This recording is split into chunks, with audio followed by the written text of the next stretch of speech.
The sands whisper of a journey across time. I'm Joshua, and this is the year of the Camel on an FM podcasts. The sound of Arabia. Hello, everybody. This is your host, Joshua Van Alstein, and we are in our episode about Mizayn al-Ibil here at the Year of the Camel podcast. And of course, camel beauty competitions are known as Mizayn al-Ibil. They are annual events that showcase the aesthetic qualities of these camels. These competitions have grown in popularity, drawing participants and spectators from across the Arabian Peninsula and beyond. The competitions are not merely about the physical appearance of the camels. They reflect the deep cultural, economic, and social importance of camels in the Arabian context. It is not only a display of the camel's beauty, but the understanding and the mastery of the Bedouin and camel genetics. Historically, camels have been central to the Bedouin way of life, serving as a source of transportation, food, and even companionship in the harsh desert environment. The camel, often referred to as the ship of the desert, symbolizes endurance, resilience, and adaptability, qualities that are highly valued in the Bedouin culture. Camel beauty competitions have their roots in tribal traditions of the Bedouin people, where camels were prized possessions and their beauty was a matter of pride. Over time, these informal gatherings evolved into organized events, becoming a platform to celebrate the preservation of Bedouin heritage. Today, these competitions are an expression of cultural identity, particularly as the Arabian Peninsula undergoes rapid modernization. The criteria for judging camels in these competitions are specific and in fact detailed, often focusing on attributes that have been passed down through generations of camel breeding. Some of the key criteria include the head shape, which depends on a well-portioned head with a broad forehead, large expressive eyes, and well-defined nose is considered ideal. The neck length and posture. A long, gracefully curved neck is highly prized as it contributes to the overall elegance of the camel. The hump size and shape. The hump should be well-rounded and positioned at the right spot on the camel's back, signifying good health and genetic purity. The lips and the mouth. Full and drooping lips and prominent lower jaws are often seen as signs of beauty. The coat and texture include the texture of the camel's coat, which can be varied between breed and breed, with some colors like black and white being particularly valued. The coat should be shiny, of course, and well-groomed. Different breeds of camels are often highlighted in beauty competitions, each with unique characteristics that are valued by judges and breeders. You have Al-Maghatir, known for their striking white color. Maghatir camels are considered the epitome of elegance. They have long necks, sharp features, and are often prized for their smooth, glossy coats. And then we have Mijahim or Mijhem. These camels are typically black or dark brown, and they're known for their robust built and impressive hump size. Mijahim camels are often seen as symbols of strength and power. And then you have Sufur, which are recognized for their golden coats. Sufur, of course, alluding to the color yellow or asfar.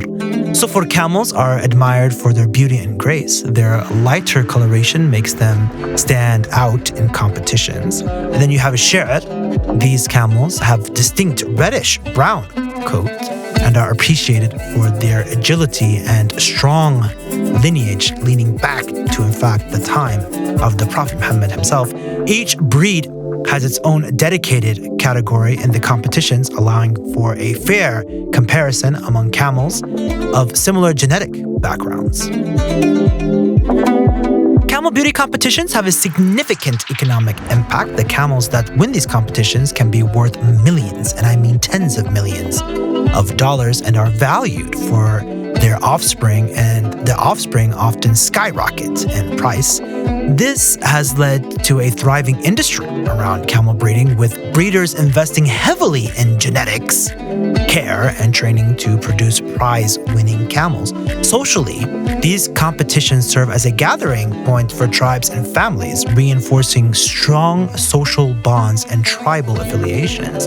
They are often accompanied by traditional music and poetry and other cultural activities, making them a celebration of Bedouin heritage. And it's very important to remember that a family or a tribe winning in a camel beauty competition is not only bringing honor to the camel, but also brings so much honor and glory to the tribe, because it shows how much dedication and cooperation there is within that tribe to produce such a ideal, beautiful looking camel.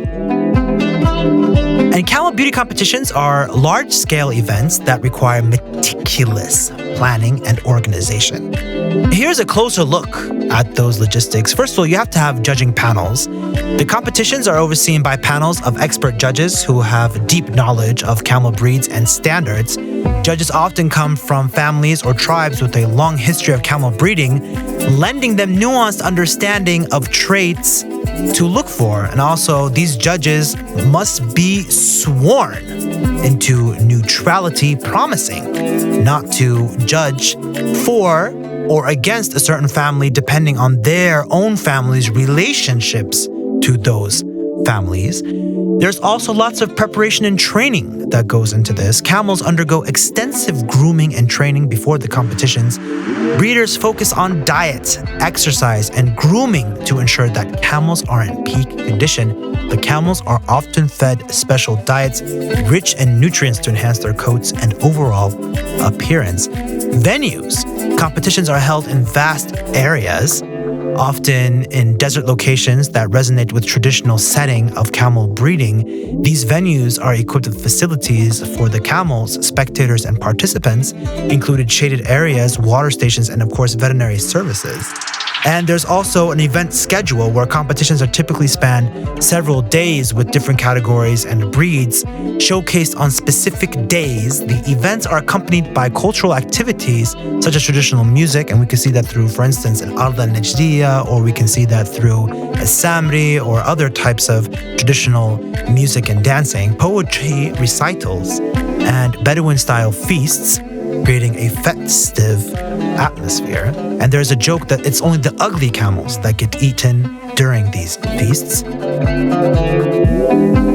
In recent years, technology has played an increasingly important role in camel beauty competitions. There is now DNA testing to ensure the purity of the breed and to prevent any form of genetic tampering. DNA testing is often required before the competition. This helps maintain the integrity of the event and ensures that the camels competing are of genuine lineage and are not being abused genetically to win these prizes, because genetic abuse could often result in poor quality of the genetics of the animal. They may suffer from the poor quality of those genes in forms of birth defects and diseases.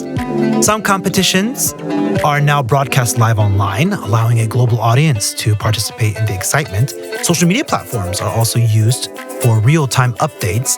The camel owners often create digital profiles for their prized animals. There's also lots of health monitoring that goes into camel beauty pageants, and advanced veterinary technologies are used to monitor the health and well-being of the camels both before and during the competition. This includes regular checkups, ultrasound scans, and other diagnostic tools to ensure that the camels are in perfect condition. As with any competition involving animals, camel beauty contests have raised ethical questions, particularly regarding to the treatment and welfare of the camels.